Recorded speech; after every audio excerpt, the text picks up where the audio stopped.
Today's topic is gastroesophageal reflux disease. Basically, gastroesophageal reflux is a normal phenomenon which we can see in any person, be a children, be a adult. This phenomena basically is whenever gastric content comes into the esophagus for a few seconds, this phenomena is gastric esophageal reflux. But whenever it comes with a complication or with an underlying disease or an etiology, it's going to become a gastroesophageal reflux diseases.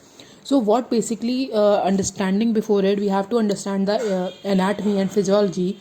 Esophagus is basically mucous line and it has the ability to transport the food, and there is no serosal layer in the esophagus. Now the pathophysiology is that there is a lower esophageal sphincter which basically creates a pressure over to the lower end of the esophagus to close it.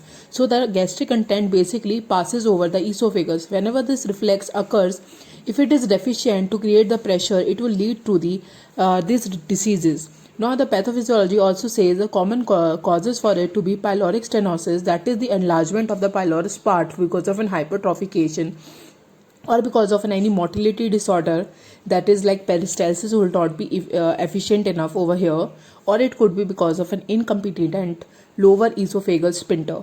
So now the pathophysiology, that acidity of the gastric content and basically the amount of the time in contact with the esophageal mucosa are basically related to the degree of the mucosal damage here. Now the esophageal ulcers and the esophagitis may also result in this. So underlying esophagus ulcers or esophagitis also lead to this condition. Now the clinical manifestation which we can see in a person is like 2 episodes of a heartburn or a burning sensation in the esophagus. The person will come with a dyspepsia, regurgitation, dysphagia or hypersalivation or esophagitis also. So the basically 2 problems are important, that there could be a dysphagia or odynophagia could be there. Now what is the assessment we going to take? First of all we advise the patient to first of all we monitor the 24-hour monitoring of its esophagus pH. Then we go for the endoscopy. First we go for the upper esophageal endoscopy, then we go for the lower esophagus endoscopy, and we even advise them to lie in a left lateral position. Now after all this, we go for a barium swallow to find out the pathway where the problem lies. Here we basically going to give the person some solution of a barium, by which the whenever we take the x-ray, the path is basically highlighted and we can see the things like if there's a Barrett esophagus is developed or there's another cause. Like here ambulatory, as I have mentioned, in this investigation, the first step is to basically monitor the pH of the esophagus, just to check what kind of an acid, bilious or non-bilious reflux are basically going to take place here. So we basically do 12 to 36 hours pH monitoring of the esophagus.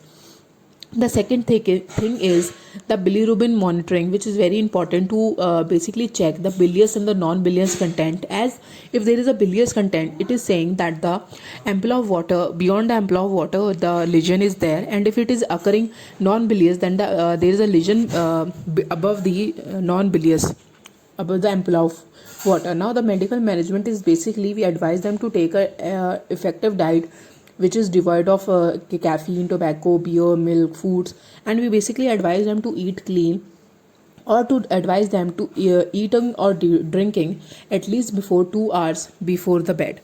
Now there is also some head health education which we basically going to give to the patient. Like if there is an obese patient, we advise them to reduce the weight. We're going to advise them not to wear the tight fitting clothes because sometimes this also leads to the obstruction. We advise them to elevate the head of the bed up to 15 to 20 centimeter below. We elevate the upper body on the pillow. Now we're going to advise them some medications like antacids are not advised today, but PPIs are extensively advised today, like lansoprazole, esomeprazole, rabeprazole. While omeprazole is the most preferred one in the pediatric section, and the prokinetic agents like bethanyl, domperidone is also advised. Metoclopramide is also given. Now the basically last final management, if all these treatment fail, we advise the surgical treatment, which basically involve the Nissen's fundoplication. That is a simple procedure where what we do, we basically wrap a portion of the gastric fundus around the sphincter area of the esophagus. So here we're going to wrap the small portion of the fundus and we're going to wrap it in a sphincter area of the esophagus. Now the summary of it, that basically GERD is an excessive reflux which occur because of incompetent lower esophageal sphincter or pyloric stenosis or a motility disorder. So symptoms may include pyrosis, dyspepsia. Management start with basically the health education, medication, and the last option is surgery. That's it.